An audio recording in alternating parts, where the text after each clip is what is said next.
Guess who's late for work? Today is my 7-month marker. Let's go ahead and give you guys a quick update. What do you guys think? My hair's actually getting a little bit longer. It's starting to get to that point where I can actually, style it close to what I'd like it to be, which is new, and that's exciting. I guess it's old, since that's what I used to do a long time ago. I've got some shots that I'm gonna go ahead and put up on this little video right now.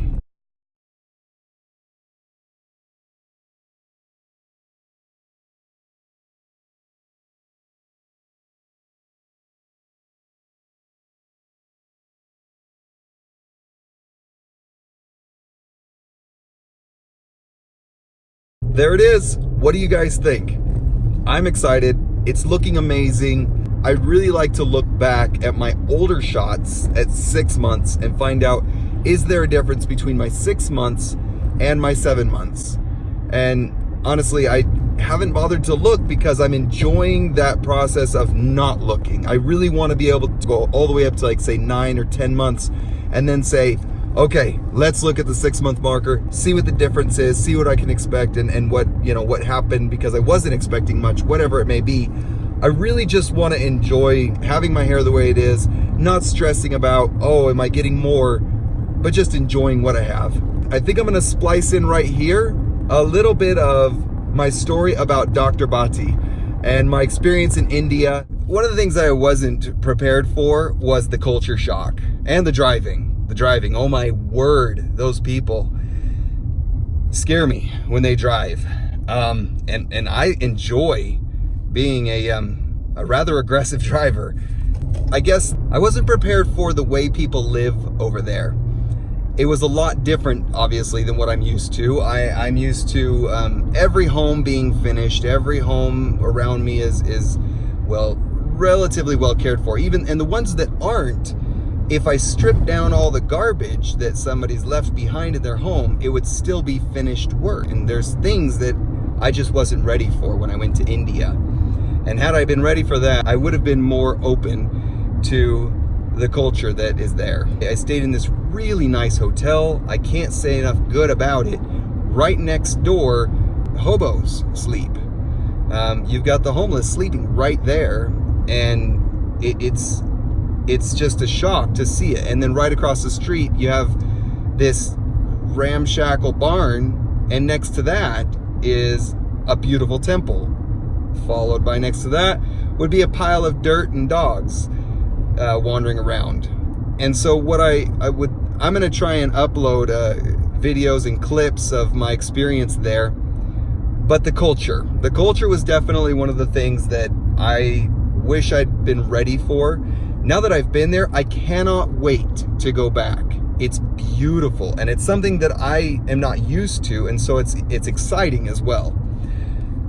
So we get that out of the way. I get to the airport, and Dr. Bhatti's driver comes, and he's got a sign, and he's waiting for me. Perfect. That's exactly what I need. And I was a little bit worried about getting everywhere I needed to go and transportation. I'm in a foreign country, and it's on the other side of the planet. Literally almost as far from where I live right now as I can go and still stay on the earth. So I get there, the driver, he's holding the sign, and hey, I'm Scott. He goes, okay. He's not very talkative, but he is nice, he's friendly, and he grabs my bag, and he gets me settled into the car, and we take a drive. Again, wish I was ready for that drive. He's a very calm driver, I learned, but that first trip scared me. Go on from there. We're going to Dr. Bhatti's office, and he doesn't live in the center of town. And I'm used to something being in the center of a town. And I live in a very rural area. And so for me to go and leave a town and go into a business shouldn't be a surprise, but for some reason it was. The surrounding area around his office is not, beautiful or well groomed or anything like that. It's not manicured or farmed, whatever you want to call it. And so I did not think of it as a very nice area. Later on, you realize that was ridiculously nice. But again, I wasn't used to it, wasn't prepared for it. So I get there and the driver gets me out. Dr. Bhatti's office is actually still being finished, I believe. So as they're finishing it, it's, you know, it's under construction a little bit on the lower levels. And so I was a little bit hesitant and trepidatious about it and the whole process because of that. I get to his office, and you know, the first person I really get to sit down next to is this young woman, and I don't know who it is or anything. She's just sitting at in the bench or the chair to the side of where I'm sitting. Well, I sit there for a good 20 minutes because I'm sure Dr. Bhatti's really busy taking care of a number of other things. So he's doing something. Eventually, I say hello, and I learn through talking with this amazing woman that she's Dr. Bhatti's daughter. So I meet Dr. Bhatti's daughter, an empowered woman who's intelligent and is very kind. And I feel really comfortable about meeting him. After that, I go ahead and I sit down, and I finally get to sit down with Dr. Bhatti, and he talks to me about my hair, what we're doing and everything else. And one of the first things he does is he starts drawing the line of where we want to draw my hairline. And I thought that was great. That's really what I was there for. I was excited about getting it done, and he got right down to business. So we draw the hairline, and then he sits me down and we talk about it. And I said, well, what if we brought it forward a little bit right here, because I've already got a bunch of hair that's already growing right here, growing right there. So we talk about the whole procedure, what's going to happen, how it's going to work out. And we draw that and we get it all organized. Then he tells me I've got to do some blood work, talk to his account manager. So I go ahead and leave Dr. Bhatti's office, and it's time to meet his account manager, who goes ahead and explains to me how much it's going to cost, what we're going to do, and then gets me to sign some forms and paperwork. So I take care of that. Once that's done, I go ahead and she lets me put the money that I brought for the procedure in a safe, which I thought was great. I go ahead and I put it in the safe, and then I get to go down and I'm gonna have some blood work done. Now, I haven't eaten well for about 2 days at this point.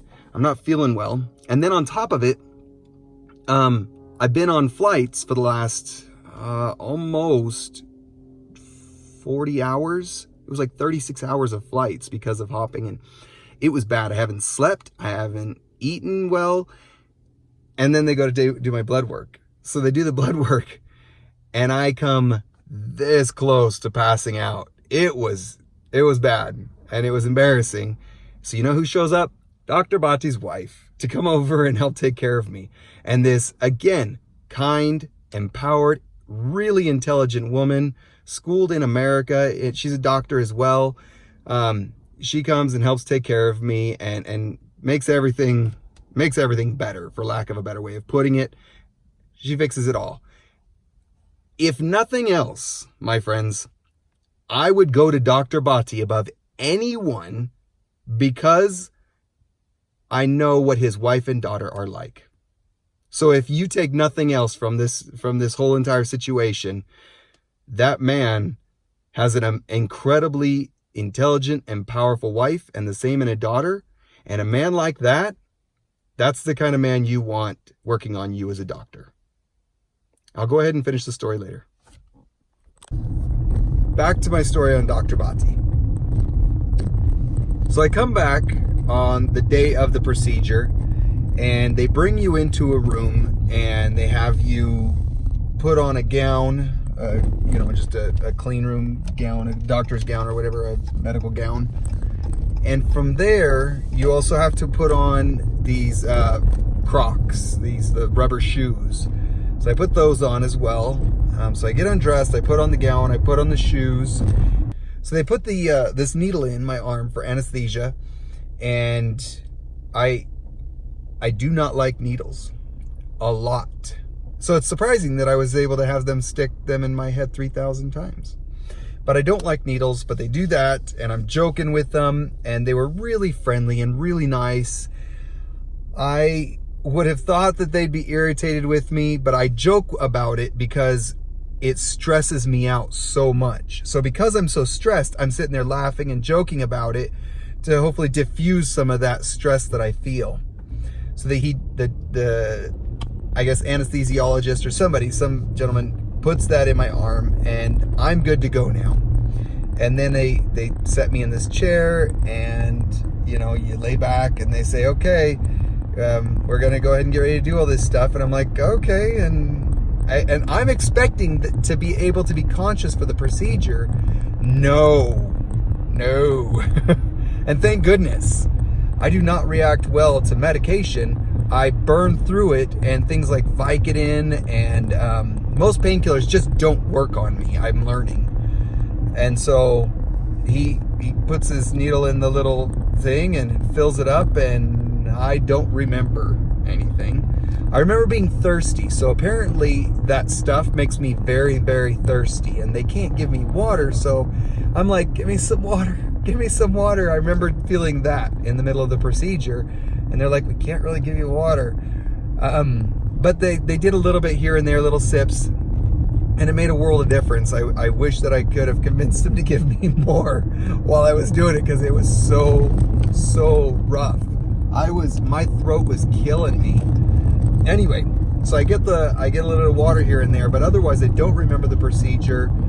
And then the next thing I remember is waking up, and they were like, are you okay? And I'm like, well, you just woke me up. Yeah, I'm fine. And they said what had happened was that I had kind of gotten up, and I got up too fast. I passed out and just went poof and hit my head, just back again. And they're like, oh, we were worried about you or something. I don't remember very well. I was super out of it because I've got this stuff in my arm, right? So I get up, and I'm like, well, I'm fine now, because I don't remember that, falling over, so I'm fine. And they're like, okay, well, it's time for your lunch. And that's the halfway point. They've done the extractions. Now they're gonna feed me. I'm like, cool. Where's the water? And so I get my juice and something to drink, and then there was some woman there, and I don't know what her purpose is, except maybe to make you feel comfortable or make sure you don't do anything crazy in the room. But she was in there. So I eat, and then they're like, okay, we're gonna do the implants now. So they're transplanting it in now. They get me back in the chair, and they kind of knock me out-ish again. Now for this, they've got the 1500 up here and the 1500 back here. For the ones that are up here, I don't remember almost anything of that. For the stuff back here, I do remember feeling the pricks in my scalp, and they were unpleasant.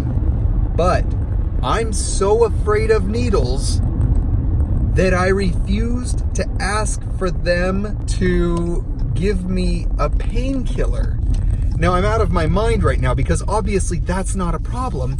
They're stabbing me in the head over and over and over again. One stab with a painkiller is a lot less painful than what was happening. Again, not thinking straight. I just know that when it comes down to it, if a doctor's working on me and I've got an option of feeling the pain of what they're doing or getting stabbed with a needle, I will feel the pain every time. I've had them work on my teeth without needles before, because I hate them that much. Anyway, so like an idiot, I don't say anything to Dr. Bhatti that I can feel those pricks in my head of you stabbing the holes to put the hair follicles in. So I don't say anything. I feel awful now, because I'm sure he would have felt bad knowing about that. Anyway, so they do that, and then I don't remember much after that. After that, they went ahead and they transplanted all the hairs in, I guess, and then I was done, and I don't remember too much. They gave me some instruction. Again, I'm super out of it at this point. They gave me some instruction, and then I left. And they took me back to the hotel where I was staying. So they take me to the hotel, and they were like, just make sure you're doing these things. And it was the stuff that's on his website and on his YouTube channel. Don't bump it. Don't hurt it. Do all the stuff that you've probably all read and seen. Just follow all of the basic instructions on how to take care of it. and you have eating instructions, pills, and all that. And then the next day you go back, and then they tell you more of the same, and about dressing the wounds and everything like that. All in all, that was my experience. The next day I do go back, they pull the dressing off, and I was like, hurry, get pictures. I want to be able to see this later. It is gruesome. Like, it is gross. I think it is. Ugh. Anyway, super gross, but I got my pictures of it. The nurses, oh my gosh, I cannot say enough about Dr. Bhatti's nurses. All the people that work for him were phenomenal. So I go back the next day, they take care of everything. I make sure to pay up everything that I've got. I've got the pills, I've got the medicines, everything. He's like, you know, you've got this one, spray it. You've got the purple lid one and the pink one and this one. And there's an order to it all. Follow these instructions. It's easy. You just grab the instructions, you look through it, and you go, okay, I'll do these things, and you follow the instructions. It's not hard. Anyway, so that's my experience with Dr. Bhatti. I can't recommend him enough. He's a wonderful, wonderful man. His family's wonderful. All of his staff are wonderful. And I wish that I lived closer so that I could keep up with this. Like, I would like to maybe take some of the small, thin, wispy hairs back here, the single wispy ones from the bottom of my neck, and have them transplanted right up in the frontal line, so that you have that kind of softer look on your hair, on your hairline, where you're right up here. I think that would really make a difference. I'd also like to work on density and things like that in the future, but I don't need to. It's just if it was convenient, I most definitely would, but I don't need to. So that's everything I think I've got to say on it. Oh, and of course, in past videos, I've suggested things I would do differently. Like, I would definitely have taken more time after the procedure to spend near his office. I flew out the next day. What a mistake. What a horrible mistake. Don't do that. All right, guys. I know it's a little bit dark in the end of that last video, so please be forgiving on that. Remember, this is just me talking about the story. Hopefully you're not too upset about not being able to see my hairline or anything like that. But I really wanted to get across what my experience was like. Want to make sure that you guys get the gist of what it was like for me, what my experience was like. Hope you guys have a great day. Don't forget, if you like the video, click that thumbs up. Subscribe if you want to hear more and see the rest of my journey, or just to see anything else that I end up posting. I think I'm going to go to Mexico coming up here pretty soon, and just on vacation with my fiance and some friends. And I'd love to share that experience on my YouTube channel. It won't be in this playlist, but it will be on the channel. So if you guys want to see that, that'll be coming up in a little less than a month here. Hope you have a great day. Take care.